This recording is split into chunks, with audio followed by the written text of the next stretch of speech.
हरियाम वर्मा वरुणेन्द्र रुद्र मरुत अस्तविन्तु देवैतवै वेदैश्चाङ्ग सदा क्रम उपनिषदा गायन्त्यं समगा ज्ञानानि मनसा पश्यन्त्यं योगिनो यस्यन्तु न विदुषुरासुरगणा देवाय तस्मै नमः। श्रीमच्चन्दन चर्चित जलपभ्यु शुक्लं वरामल्लिका मालानां कृतकुण्डला प्रबलसद मुक्ताञ्जलि शोभिता सर्वज्ञान निदान पुस्तकधरा रुद्राक्षमालाधरा वाग्देवी वदनाम्बुजे वसतु मे त्रैलोक्य माता चिरं मुखं करोति वाचालं कङ्गुलं गृह्यते गृहं यत्कृपातमं मन्ये परमानन्दमाधव नमो भगवते तस्मै व्यासाय मृततेजसे यस्य प्रसादयाक्षामि नारायण कथामिं नारायण नमस्कृत नरं चैव नरोत्तमं देवीं सरस्वती व्यासं ततो जयेद्मदिरये।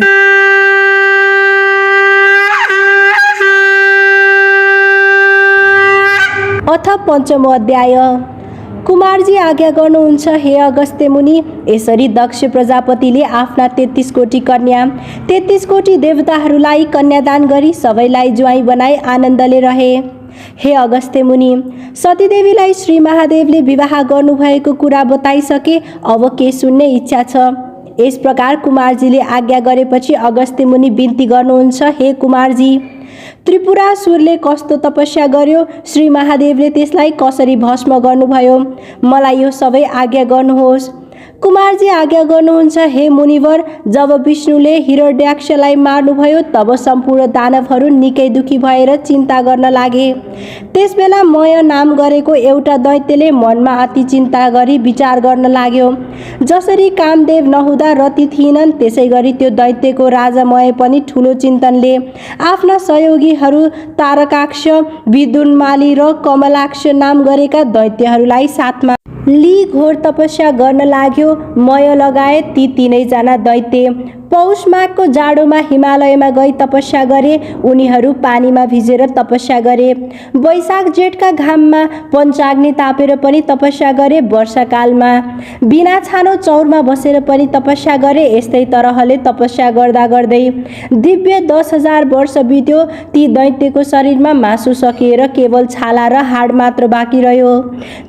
तिनीहरूको त्यस्तो तपस्या देखेर ब्रह्माजी खुसी हुँदै दर्शन दिनुभयो र आज्ञा गर्नुभयो, हे दैत्यमा श्रेष्ठ भएका दानवीर हो, म तिमीहरूको तपस्या देखि अत्यन्त खुसी भए। तिमीहरूका मनमा जे इच्छा छ सो वर माग, म दिन्छु। ब्रह्माजीले यति भनिसकेपछि ती 3 दानवहरूले ब्रह्माजीलाई साष्टाङ्ग दण्डवत गरी हात जोड्दै बिन्ती गरे, हे ब्रह्माजी, हजुर यदि हामीदेखि प्रसन्न हुनुहुन्छ भने हामीलाई अव्यत्व वरदान दिनुहोस्, अर्थात् हामीले मर्न नपरोस्, हाम्रो बल पराक्रम पनि ठुलो होस्। फेरि हामीहरू विमान समान सुन्दर 3वटा पुर सहर बनाउने छौँ, त्यसमा मनुष्यहरूको गति नहोस्, त्यस्ता प्रकारसँग हाम्रो मृत्यु नहोस्। हामी ठुला बलवान पराक्रमी हौँ, हामीलाई यस्तो वर प्रदान गर्नुहोस्। यस्ता तरहले मय आदि दैत्यले वरदान मागेको सुनि ब्रह्माजी आज्ञा गर्नुहुन्छ, हे दानव श्रेष्ठ, त्यस्तो अवध्य वरदान त म दिन सक्दिनँ। मृत्युको अवकाश राखी अर्को वरदान माग। यस्तो वरदान मात्र दिन्छु, यसमा अन्यथा नबना। यस्ता तरहका ब्रह्माजीको वचन सुनि मय दैत्यले भन्यो, हे प्रभु, मैले बिन्ती गरे जति कुरा सबै पाऊँ। ती मैले बनाएका पुरहरू 3वटा एकै ठाउँमा रहने छैनन्। जब पूर्ण 10,000 वर्ष बित्ला तब ती 3 पुरहरूको आधा निमेष भर मात्र मिलन हुनेछ। त्यस आधा निमेष भित्रमा जो महापुरुषले एकै बाणले ती 3 पुरलाई क्षणभरमा नाश गर्न सक्छ, त्यही वीर मलाई मर्नमा सामर्थ्य होस्। मेरो शिर छुटाई जुन भुइँमा खस्दछ त्यसको शिर पनि फुटोस्। त्यसमय नाम गरेको दानवको यस्ता तरहका वचन सुनि ब्रह्माजीले शिवजीलाई सम्झँदै तथास्तु भनी वरदान दिएर सत्यलोकतर्फ जानुभयो। त्यसपछि मय दानवले जगत नाश गर्नका लागि आदिकल्पको सुरुमा 3वटा पुरहरूको रचना गर्यो। ती 3 पुरहरूमा पहिलो पुर फलामको बनायो, दोस्रो चाँदीको बनायो र तेस्रो चाहिँ सुनको बनायो। ती 3 पुरहरू आकाशमा सुमेरी पर्वतका श्रृंग जस्ता देखिन लागे। चन्द्रमाको किरण लाग्नाले अति शीतल भएका ठाउँ ठाउँमा आँखी झ्यालहरू बनेका घरका अटालीहरू पनि अति ऊंचा ऊंचा भएका, आँगनहरू पनि सुन्दर सुन्दर शिलाहरूले छापेको, ठाउँ ठाउँमा सुवर्णले मण्डित गरेको सुन्दर द्वारहरू पनि तयार गरायो। मोती लगायत अनेक मणिहरू ठाउँ ठाउँमा राखिएका, बिजुली समान रत्नहरूको प्रकाश चौतर्फी फैलिएका, चित्र विचित्र हीरा मोतीहरू जडेका, वायुको वेग लाग्नाले फरफराएका पताकाहरूले शोभित भएका, घरका पंक्तिहरू पनि रत्न समूहले जडी जडाउ भई शोभायमान भएका, मार्गहरू पनि श्रृंगार युक्त बनाइएका थिए। अति सुन्दर तयार गरेका ती तीन विमान रूपी पुरहरूले शोभायमान युक्त आकाश देखियो। हजारौं बगैँचा बनाई त्यसमा राम्रा राम्रा बिरुवाहरू रोपी 6 ऋतुमा विभिन्न फलहरू लाग्ने र फूलहरू फुल्ने बनाइयो। तलाउहरू पनि हजारौं किसिमका बनाई त्यहाँ कमलका फूल फुलाएर अझ शोभायमान गराइयो। यस्ता तरहले ती त्रिपुरका दैत्यहरूको भवन तयार पारी फेरि नाना किसिमका मयूर आदि सुन्दर र उत्तम पंक्षीहरूको संयुक्त स्थान बनाइयो।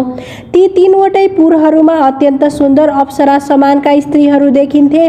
ती सुन्दरीहरूको वेशभूषा र श्रृङ्गारले सबैलाई मुग्ध बनाउँथ्यो।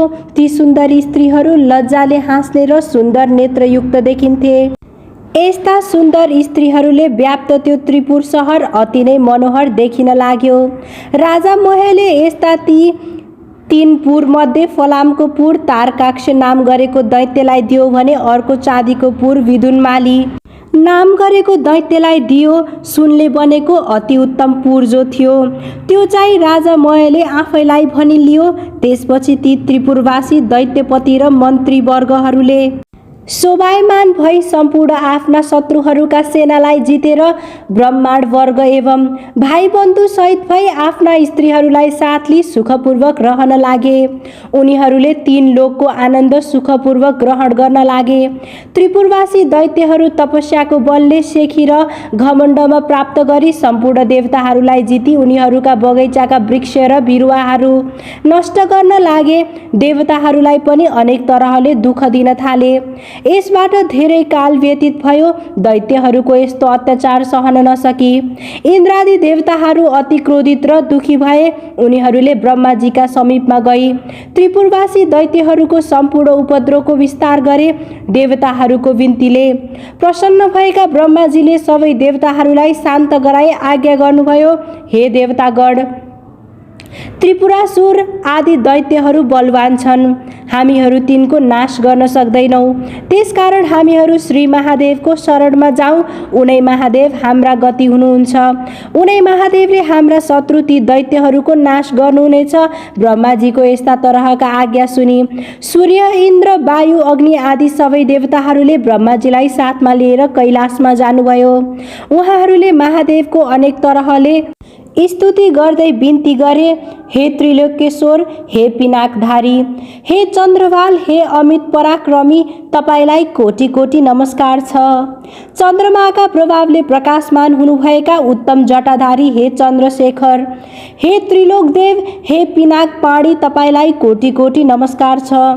तीक्ष्ण धार भएको वञ्चरो धारण गर्ने, त्रिशूल लिने, नन्दीलाई वरदान दिने, जगतलाई शरण दिने, देवताका पनि देवता यस्ता तपाईलाई कोटि कोटि नमस्कार छ। सदा सर्वदा प्रसन्न भई वरदान दिने यज्ञका मालिक, हिमालयमा बस्ने कैलाशवासी यस्ता तपाईलाई कोटि कोटि नमस्कार छ। विरक्तहरूले ध्यान गरिएका, सदा सर्वदा धर्ममा रहने, 10 दिशा रूपी वस्त्र धारण गर्ने, भक्तलाई वरदान दिने, जगतको सम्पत्तिलाई तुच्छ मान्ने, जगतका धाता विधाता यस्ता तपाईलाई कोटि कोटि नमस्कार छ। परभन्दा पनि झन् पर परमात्मा परमेश्वर इन्द्र, अग्नि, ब्रह्मादि देवतालाई पनि पालन र सृष्टि गर्ने यस्ता तपाईलाई कोटि कोटि नमस्कार छ। सूक्ष्म स्वरूप, काल स्वरूप, रूपको धारण गर्ने यस्ता तपाईलाई नमस्कार छ। परभन्दा पनि पर परमात्मा रूप शङ्करलाई सहस्रौं नमस्कार छ। सम्पूर्ण पृथ्वीलाई धारण गर्ने यज्ञ स्वरूप यस्ता तपाईलाई नमस्कार छ। चन्द्र, सूर्य, वायु, अग्नि, जल, आकाश यिनलाई रचना गर्ने यस्ता तपाईलाई कोटि कोटि नमस्कार छ। दक्षको यज्ञ नाश गर्ने, पुषाको दाँत भाँच्ने, कामदेवलाई भस्म गर्ने यस्ता तपाईँलाई कोटि कोटि नमस्कार छ। हे पुरुषोत्तम, हे सौम्य, हे वपुष्मान, हे महादेव, सबै जगतको सृष्टि स्थिति संहार गर्ने यस्ता तपाईँलाई कोटि कोटि नमस्कार छ। यज्ञ उत्पन्न गर्ने, सुर असुरहरूलाई पनि उत्पन्न गर्ने हे नीलकण्ठ, हे शिखण्डी, तपाईँलाई कोटि कोटि नमस्कार छ। सदा शमशानमा निवास गर्ने, सर्वत्र दैत्यको अङ्गलाई नाश गर्ने, मोह छुटाउने, अज्ञान ध्वंस गर्ने यस्ता तपाईँलाई कोटि कोटि नमस्कार छ। सदा मोक्षरूप वरदान दिने, धरेन्द्र पुत्रीका भर्ता, कुमारका पिता यस्ता तपाईँलाई कोटि कोटि नमस्कार छ। हे विश्वेश्वर, हे वरदाता, हे परमात्मान, संसारलाई उत्पन्न गर्ने यस्ता तपाईँलाई कोटि कोटि नमस्कार छ। हे चण्डीश्वर, हे योगेश्वर, हे सर्व, हे रुद्र, हे भीम, हे शम्भो, हे ईश्वर, हामीदेखि प्रसन्न हुनुहोस्। हजुरलाई कोटि कोटि नमस्कार छ। यस्ता प्रकारले देवताहरूले स्तुति गरेपछि प्रसन्न भई श्री महादेवले आज्ञा गर्नुभयो, हे देवता हो, जो वर माग्छौ माग, म सम्पूर्ण कुरा दिनेछु।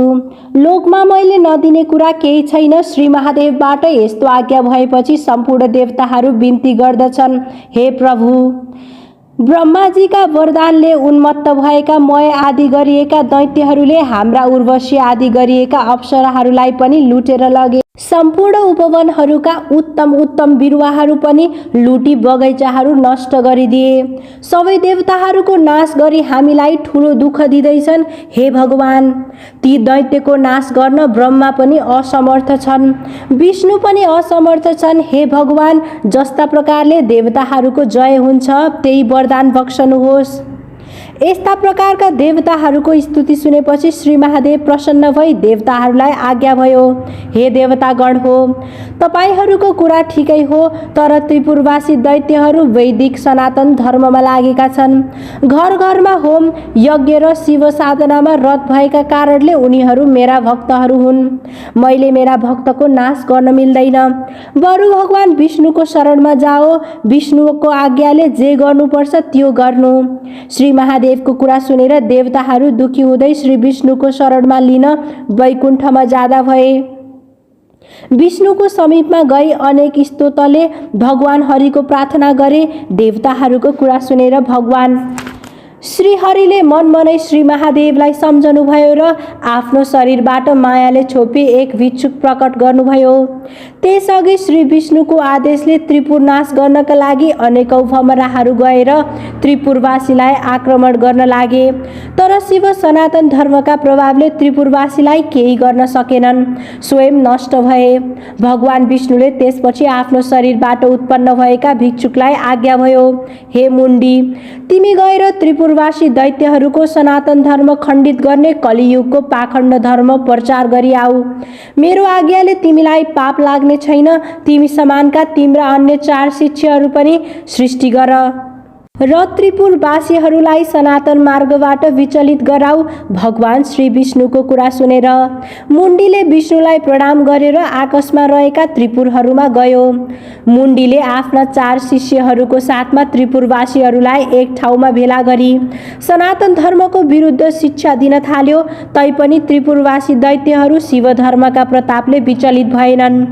फेरि भगवान विष्णुले नारदलाई डाकेर आज्ञा भयो, हे नारद, तिमी पनि त्रिपुरवासी दैत्यहरूसँग गएर मैले पठाएका ती मुण्डीहरू समक्ष सनातन धर्म विरुद्धको पाखण्ड धर्म ग्रहण गर, जसबाट दैत्यहरू मोहित हौन्।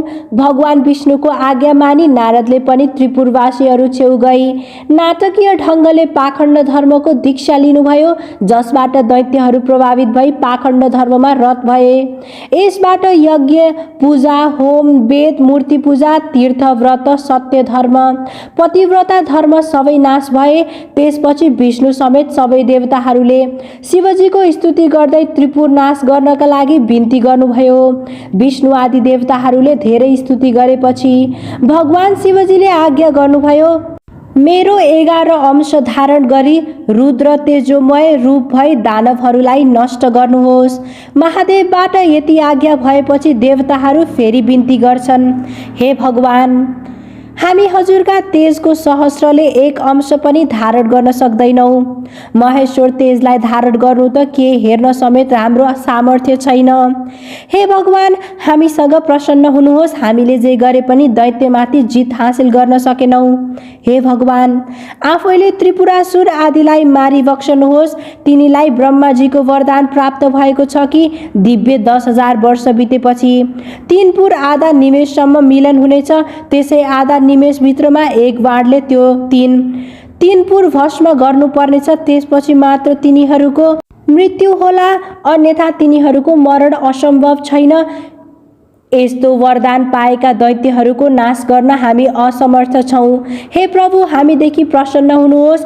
ती त्रिपुरवासीलाई नष्ट गरिबक्सनुहोस्। खिन्न चित्त भएका देवताहरूले यस्तो तरहले स्तुति गरेपछि आश्वासन दिँदै श्री महादेवबाट आज्ञा भयो, हे देवगण हो, यदि त्यस्तो महार्दुव त्रिपुर छ भने म एकै बाणले ती 3 पुर भस्म गरिदिउँला।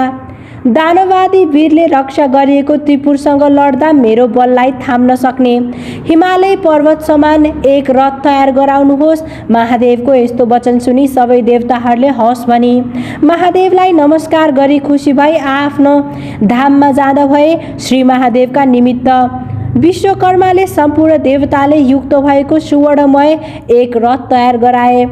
त्यस रथको दक्षिण चक्र सूर्य भए, उत्तरतर्फको चक्र चन्द्रमा भए। दक्षिण चक्रमा 12 सूर्य आभूषण बनाइदिए। उत्तर चक्रमा 16 कला 27 नक्षत्र भूषण गराइदिए। 6 ऋतु पनि रथको दायाँ बायाँतिर राखिए। त्यो रथको गजुर आकाश भयो। पाङ्ग्रा अड्याउने दण्ड मन्दराचलको बनाए। अस्ताचल र उदयचल यी दुवै पर्वत 2 पाङ्ग्राको चुकुल बनाइए।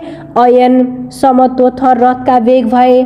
4 समुद्र रथका 4 कुण्डलीका भए। सम्पूर्ण गङ्गादि तीर्थहरू उत्तम वस्त्र भूषणहरू लाएका स्त्री रूप भई हातमा चमर लिएर रथको वरिपरि रहे। रथ हाँक्ने सारथी ब्रह्मा भए। ब्रह्मा स्वरूप ओमकारको कोर्रा बनाए। विन्ध्याचलको छत्र मन्दराचल रथको पार्श्वदण्ड भए। सुमेरु पर्वतको धनु बनाए। श्री शेषनाग धनुको ताँदो भए। सरस्वती देवी घण्ट भइन्। साक्षात विष्णु अग्निबाणको टुप्पो भए। 4 वेद रथका 4 घोडा भए। तारागणहरू घोडाका गहना भए। जति जति यो ब्रह्माण्डमा चिज छन् सबै त्यस रथका अवयव भए। यस्ता प्रकारले त्यो धनु बाण सहित भएको रथ तयार भएपछि भगवान शङ्कर आउनुभयो र पृथ्वी र आकाशलाई कम्पायमान गराई रथमा चढ्नुभयो। इन्द्र आदि पार्षदहरू नन्दी, शङ्कुकर्ण, चण्डेश्वर, गणेश्वर, यज्ञाक्ष यी सबै त्रिशूल, पट्टिस आदि हातमा लिएका अनेक तरहका शङ्ख, भेरी, मृदङ्ग बजाउँदै श्री महादेव समक्ष अनेक चित्र विचित्रका पुष्प वर्षा गराउन लागे। श्री महादेवको तेजको भार सहन गर्न नसकी सम्पूर्ण देवताहरू मोह प्राप्त भए। श्री महादेवले देवताहरूलाई मोह भएको जानी आफ्नो तेज केही खिचेर शान्त गर्नुभयो। देवताले रुद्रगणको तेज सहन गर्नाले केही मात्रामा समर्थ भएर त्यसपछि हे मुनि श्रेष्ठ, त्यही बेलामा नारदजी दैत्यहरूका गई भन्न लागे, श्री महादेव देवताहरूको स्तुतिदेखि प्रसन्न भई तिमीहरूलाई मार्न भनी आउन लाग्नु भएको छ। अब तिमीहरू आफ्नो बचाउको उपाय गर, नत्र तिमीहरूको सत्यनाश हुनेछ। यस्ता प्रकारको नारदको वचन सुनि राज्यमयले आफ्ना साथी तारकाक्ष र बिन्दुनमाली इत्यादि सम्पूर्ण दानवहरूलाई नारदजीले भन्नुभएको कुरा सुनायो। त्यसपछि दैत्यहरूको श्रेष्ठ तारकले भन्यो, हे राजन, किन चिन्ता गर्नुहुन्छ? देवता यथार्थले युद्ध गर्न बाध्य छन्। यो त्रिपुरभेद गर्ने कसैको सामर्थ्य छैन। सम्पूर्ण देवता, यक्ष, किन्नर, गन्धर्व आए पनि यो त्रिपुर अवध्य छ र अर्थात् कसैले नाश गर्न सक्दैन। शत्रुलाई जित्नको निमित्त साम दाम आदि अनेक तरहका नीति छन्।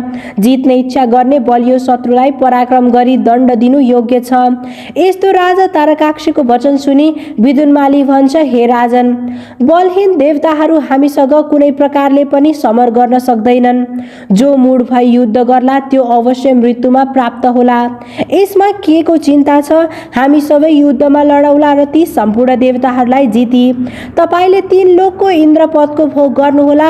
अघिका बलवान दैत्यहरू हिरण्याक्ष र हिरण्यकशिपुको पदमा प्राप्त भई 14 भुवनको सम्पत्ति भोग गर्नुहोला।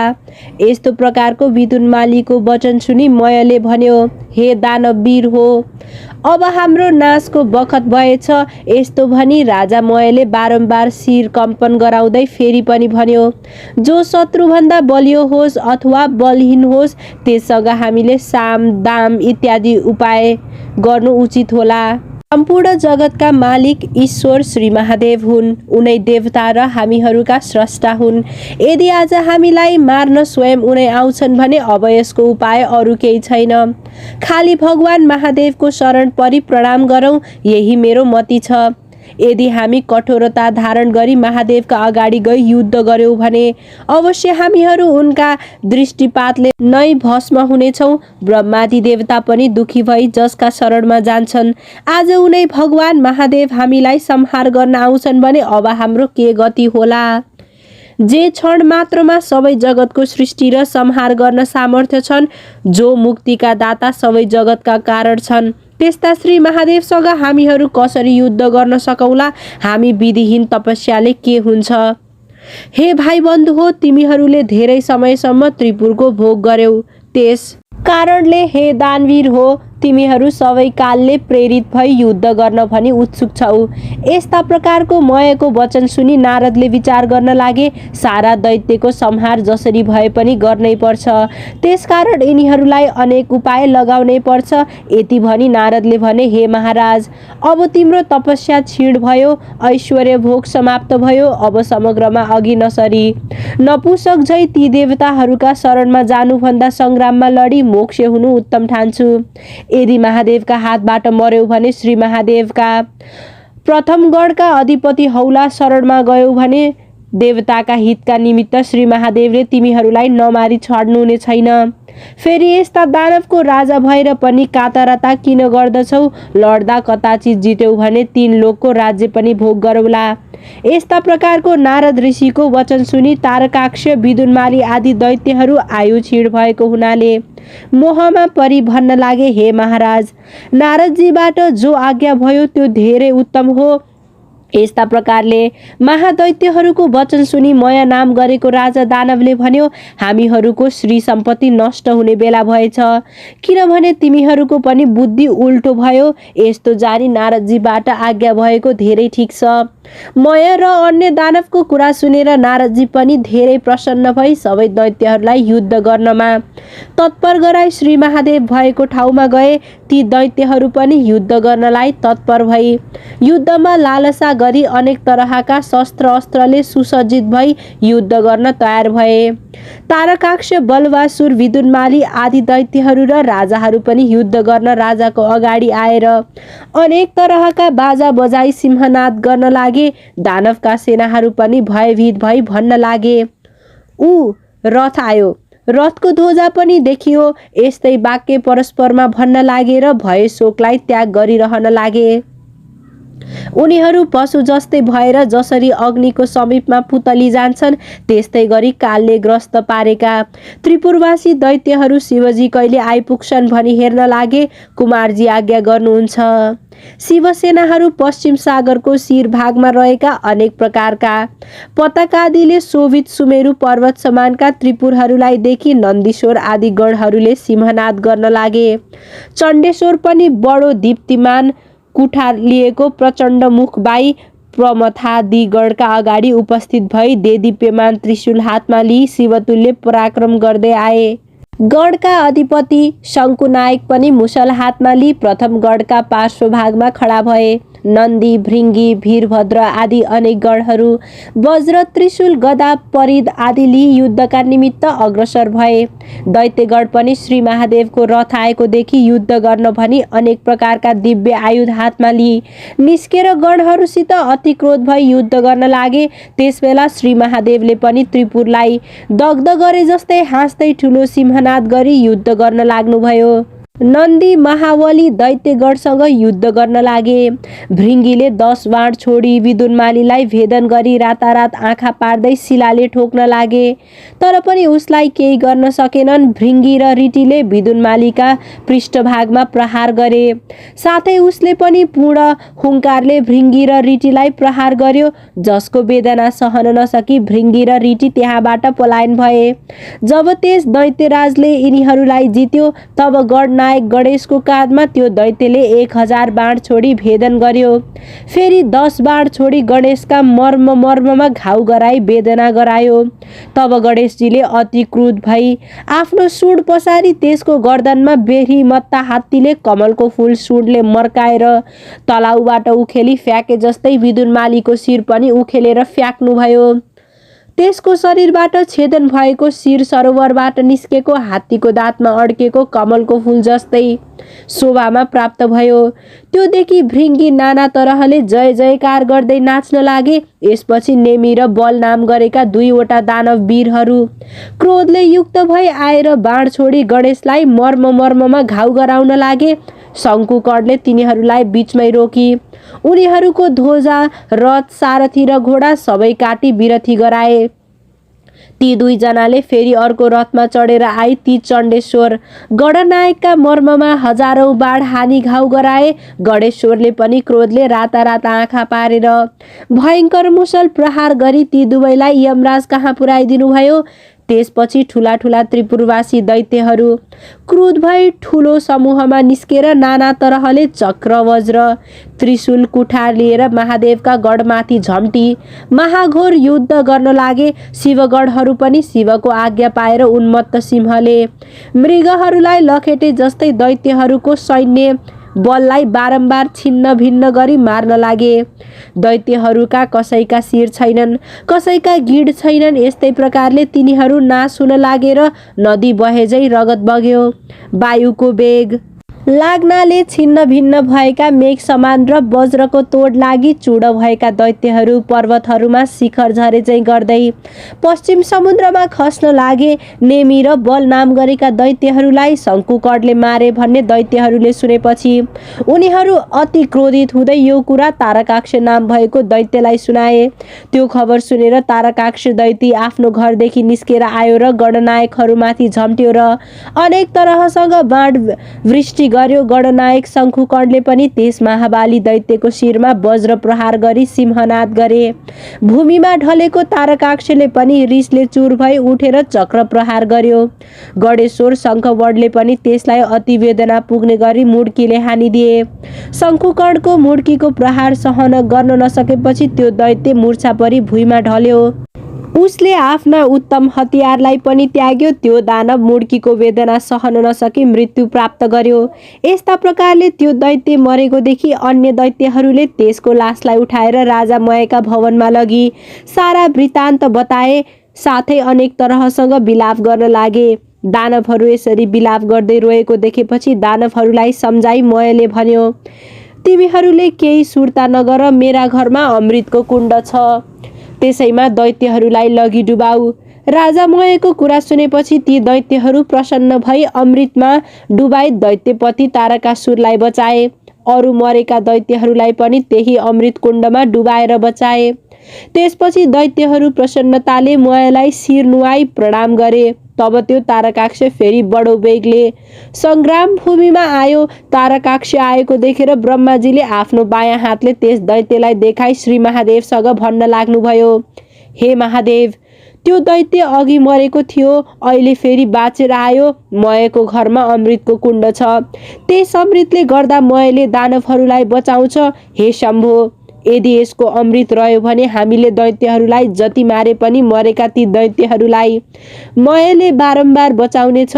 यसकारण बाण प्रहार गरी मयको घरमा रहेको त्यो अमृत खिचेर लिनुपर्छ। ब्रह्माजीको यस्ता प्रकारका वचन सुनि श्री महादेव आज्ञा गर्नुहुन्छ, हे ब्रह्माजी, तपाईँले भन्नुभएको कुरा ठिकै हो, अब म बाण प्रहार गरी अमृत खिचेर लिन्छु। यति भनी श्री महादेवले आफ्नो बाण धनुषमा चढाई त्रिपुरमा रहेको अमृतको कुण्ड नष्ट गर्नुभयो। फेरि ब्रह्माजी बिन्ती गर्नुहुन्छ, हे देवेश, अब त्यो बाणको सरग्रहण गर्नुहोस्। मैले त्रिपुरवासी दैत्यहरूसँगको लडाईँ धेरै देखे। लड्दा लड्दा आज पूर्ण 10,000 वर्ष व्यतीत भइसक्यो, तैपनि त्रिपुरको क्षय भएन। अब त्यो बाण चाँडो छोड्नुहोस् र ती शत्रुहरूको नाश गर्नुहोस्। ती 3 पुरहरू अब आधा निमेषभर मात्र एकत्र भई फेरि अलग हुनेछन्। जोडिएका पुरहरू अलग भएपछि फेरि बाण छोडे पनि केही हुने छैन, किनभने यिनीहरूलाई मैले यस्तै वरदान दिएको छु। हे भगवान, यदि मेरो बिन्ती लाग्छ भने बाण प्रहार गरी यी त्रिपुरहरूको नाश गर्नुहोस्। ब्रह्माको यस्तो प्रकारको वचन सुनि महादेवले त्यो उग्रबाण धनुमा चढाई धनुलाई तलमाथि झुकाउनु भयो। जब दिव्य 10,000 वर्ष पुग्यो तब आधा निमेषका निमित्त ती 3 पुरहरू पनि जोडिए। ठिक त्यसै बेला श्री महादेवले आफ्नो योग बलले ती 3 पुरलाई निश्चल गराइदिनु भयो र त्यसै बेला सारा जगत पनि निश्चल भयो। त्यसपछि शिवजीको साथमा भएको उग्रबाण अग्नि सोमयुक्त थियो। त्यस बाणको टुप्पोमा स्वयं नारायण बस्नु भएको थियो। श्री महादेवले तत्काल त्यो उग्रबाण प्रहार गर्नुभयो। त्यस बाणको असरले त्रिपुरका सबै घरहरूको चारैतर्फ आगो लागि दुग्ध हुन लाग्यो। त्यही बेला श्री महादेवले आफ्ना अत्यन्त प्रिय नन्दीलाई डाकेर अराउनु भयो। हे नन्दी, तिमी चाँडो गई अग्निलाई भन, त्यो मय नाम गरेको दैत्यराज मेरो भक्त हो, त्यसलाई अग्निले दग्ध नगराउन्। महादेवको यस्तो आज्ञा सुनि आफ्नो तपोबलका योग बलले वायु समान भई बाणभन्दा पनि चाँडो गई नन्दीजी मयका घरमा प्रवेश गरे। त्यहाँ गएर उनले मय नाम गरेको दैत्यलाई भेटे। त्यो दैत्य आफ्नो अगाडि शिवलिङ्ग राखेर शिवजीको ध्यान गरी बसिरहेको थियो।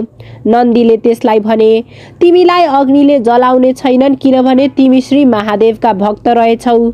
त्यसकारण अब तिमी पाताल जाऊ। मयले जब शिवगण नन्दीको वचन सुन्यो तत्काल उसले नन्दीलाई नमस्कार गर्दै पातालतर्फ हिँड्न लाग्यो। त्यही बेला अग्नि पनि त्यहाँ आइपुगे।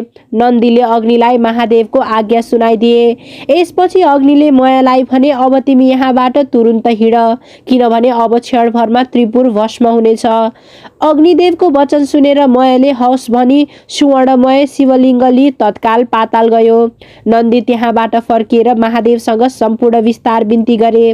त्यसपछि त्रिपुर भस्म हुन लाग्यो। त्यहाँका सबै घरहरू डढेर नष्ट भए। अनेक दानवहरू रोएको र कराएको शब्द सुनिन लाग्यो। वस्त्र खुस्केका, झ्याल विमान र अटालीमा रहेका पहेँला र उच्च स्तन भएका, मदले विह्वल नेत्र भएका, आफ्ना पतिहरूका प्रिय भएका स्त्रीहरू अग्निबाणले भयभीत हुँदै घर घरमा यत्र तत्र दुगुर्न लागेको देखिन थाले। केही आफ्ना पतिलाई अङ्कमाल गर्न लागे। कोही दानवहरू आफ्ना स्त्रीलाई बोकी त्रिपुरदेखि भाग्न लागे। पहिल्यै शिवजीको भक्ति गर्ने दानवहरू अब शिव भक्ति र सम्पूर्ण भूषणहरूले हीन भए। पर्वताकार देखिने ती दैत्यहरू एक एक गरी महासागरमा खस्न लागे। आकुल भई समुद्रमा खसेका ती भयङ्कर दैत्यहरूलाई अनेक प्रकारका जलजन्तुले भक्षण गर्न लागे। आफ्ना पतिलाई जलमा परेको देखि विलाप गर्दै कति स्त्रीहरू अग्निमा प्रवेश गरी डढी मरेका पनि देखिन लागे। यस्तो प्रकारसँग विष्णु अग्नि सोममय बाणले त्रिपुरको भस्म गराइदिएर त्यो सम्पूर्ण त्रिपुरलाई सागरमा डुबाई। फेरि त्यो बाण शिवजीको हातमा प्राप्त भयो। हे अगस्त्य मुनि, यस्ता प्रकारले त्रिपुर डढेपछि ब्रह्मादि सबै देवताहरू आफ्ना अधिकारमा प्राप्त भई शिवजीलाई प्रणाम गरी स्तुति गर्न लागे। हे भगवान, यो रौद्र कर्म आज हजुरले गर्नुभयो, यस्तो अरू कसैले गर्न सक्दैन। आज हजुरले दैत्यहरू मारी त्रिपुरको पनि भस्म गर्नुभयो। हे महादेव, आफ्नो आपत्ति नाश गर्ने, सदा स्थिर रहने यस्ता तपाईँलाई कोटी कोटी नमस्कार छ। देवताहरूको यस्तो स्थिति सुनेर महादेवले आज्ञा गर्नुभयो, हे देवता हो, तपाईँहरूलाई मैले सदा पुत्रका रूपमा पालन गर्नुपर्छ। आज शत्रु मर्नाले तपाईँहरूलाई अभिलाषा पूर्ण भयो। अब प्रसन्न भई आफ्ना आश्रममा जानुहोस्। यस्तो आज्ञा महादेवबाट भएपछि शिवजीलाई प्रणाम गरी सम्पूर्ण देवताहरू आफ्ना आश्रममा गए। देवताहरू गएपछि प्रमुख र प्रथम गणहरूले पूजित भई नन्दी, भृङ्गी, भूत प्रेत सहित श्री महादेव पनि कैलाश जानुभयो। हे मुनि, यो कसैले वर्णन गर्न नसक्ने त्रिपुर दाह मैले वर्णन गरे। जो शिव भक्त मनुष्य प्रसन्न, पवित्र र एकचित्त भई यसको पाठ गर्ला, त्यो सम्पूर्ण पापदेखि मुक्त भई अन्त्यमा देवता भई स्वर्ग प्राप्त गर्ला। इति श्री स्कन्द महापुराणे माहेश्वर खण्ड अन्तर्गत केदार खण्डे माघ महात्मे कुमार अगस्त्य सम्वादे श्री स्वस्तानी परमेश्वरी व्रतकथा त्रिपुर दहन नाम 5मो अध्याय। हरिहरि।